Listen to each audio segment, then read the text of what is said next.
যদি কোনো কারণে গণভোট যদি জাতীয় সংসদ নির্বাচনের আগে হতো তাহলে শহীদের আত্মা দুইবার কষ্ট পেত। একবার কষ্ট পেত ওই গণভোটে কেউ ভোট দিতে যেত না, টাকা 2-2.5 কোটি টাকা খরচ হলে হোক, কিন্তু ভোট কেন্দ্রে কেউ যেত না। কার এমন টাকা পড়েছে আমি তো বুঝি না, অর্থ আমি এটা বুঝি। হ্যাঁ না ভোট একটা বিষয়ের উপর হয়, এখানে 48-84টা বিষয় আলোচনা করবো, 48টার উপরে আলোচনা হয়েছে, কেউ নোট অফ ডিসেন্ট দিয়েছে। আমি কোনটাতে হ্যাঁ বলবো, তো 20টা মানি আর 30টা না মানি বা 24টা না মানি, তাহলে আমি যদি হ্যাঁ দেই তা আমার বিবেককে প্রতারণা করবো, যাতে এতগুলি আমার পছন্দ নেই না এই পয়েন্টগুলি, তা আমি হ্যাঁ কেন দিলাম।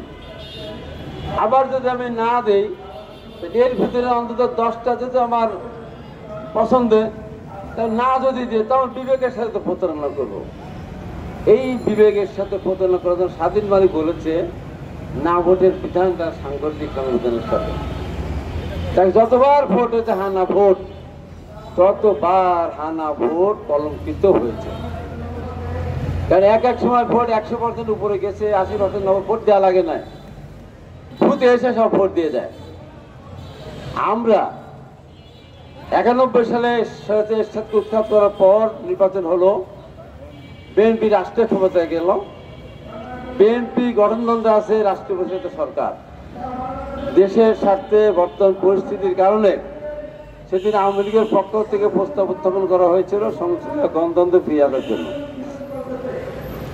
দেশ যদি বেগম খালেদা জিয়া দেশের স্বার্থের কথা সবসময় যেন বিবেচনা করেন, তাই সেটা সর্বসম্মতিক্রমে বিরোধী দল সহ বিএনপি মেনে নিল এবং একটা গণভোট হলো। সেই গণভোটে আমরা দেখেছি এবং শাহাবুদ্দিন সাহেবকে পুনরায় প্রধান বিচারপতি পদে ফিরে যাওয়ার জন্য সেই গণভোটে ভোট খুব একটা মানুষ দিতে চায়নি, সেই ভোটকেও কিছুটা বাড়িয়ে দিয়ে কলঙ্কিত করা হয়েছিল। তাই এইবার যদি জাতীয় সংসদ নির্বাচনে গণভোট হতো, 5-7%, 10% মানুষ ভোট দিতে যেত, তাহলে এই যে জুলাই সনদের উপরে যে শ্রদ্ধা মানুষের নেই, সেটা একটা বড় ধরনের একটা অসম্মান হতো। আর তারপরে যদি 5-10% ভোটকে টেনে 40-50-এর কাছে যদি আমরা নিয়ে যেতাম, তাহলে আওয়ামী লীগের 18 সালের 24 সালের রাতের ভোটের মতোই হতো।